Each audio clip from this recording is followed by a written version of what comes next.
Martha's story, and it's called Life's Work. Whenever I reach the island, I watch for her as the ferry nears the dock at low tide. I see her standing on the pier, high above the water, silhouetted against the old inn, from whose third-floor window she looks out to sea on rainy days.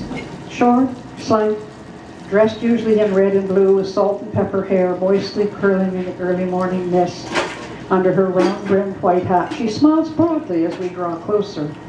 Conversation on shore and aboard the boat stops in anticipation of landing, and I hear her soft southern drawl.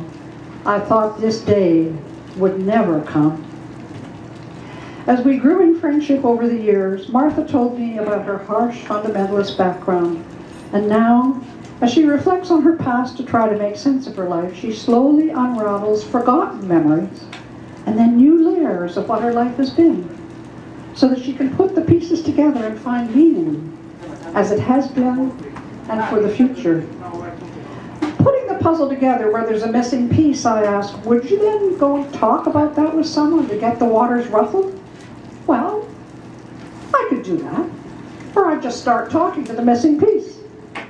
An internal dialogue?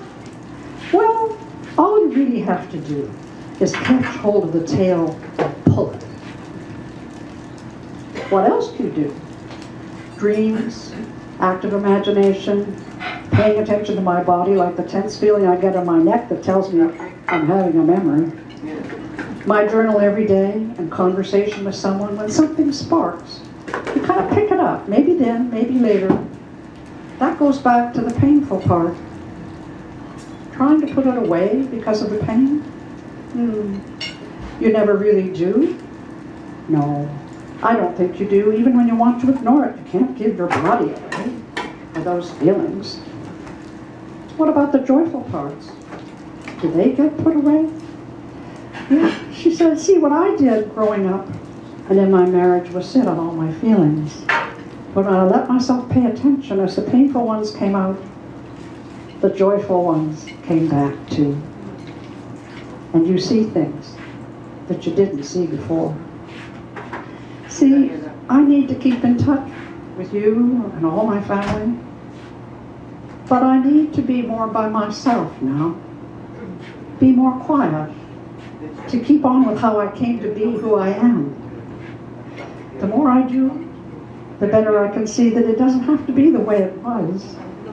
Change is possible at every age. At the end of each chapter of the book begins with an illustration of the person, and each chapter ends with a poem. And here's the poem I wrote for Martha, and it's called Full Circle.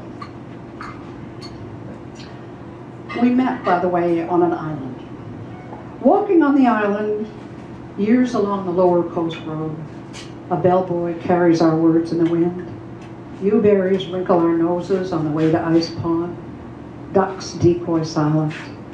Up over gray crags to peer into the gull rookery. In between, dust devils bowling along the road to the horse farm in Oklahoma. An Alaska glacier. Helicopter barely making it out ahead of the storm. Algonquin, Muskoka, Halliburton fires by the lake at night. Diving from a boat in Georgian Bay, drying on the silky quartz of Fox Island. A 3-day, 6-restaurant tour of Toronto. Well, as you wanted, multicultural. And always back to the island, getting lost near Smiley's Cove. Waist high in mud and reeds, guided by your friend's voice to the sea. Sitting on the church steps, drinking in warm roses, yellow smells, Cassell's cello. Huddled high on the fire escape, freeze-wrapped in blankets. The night the northern lights sang, making that wonderful music.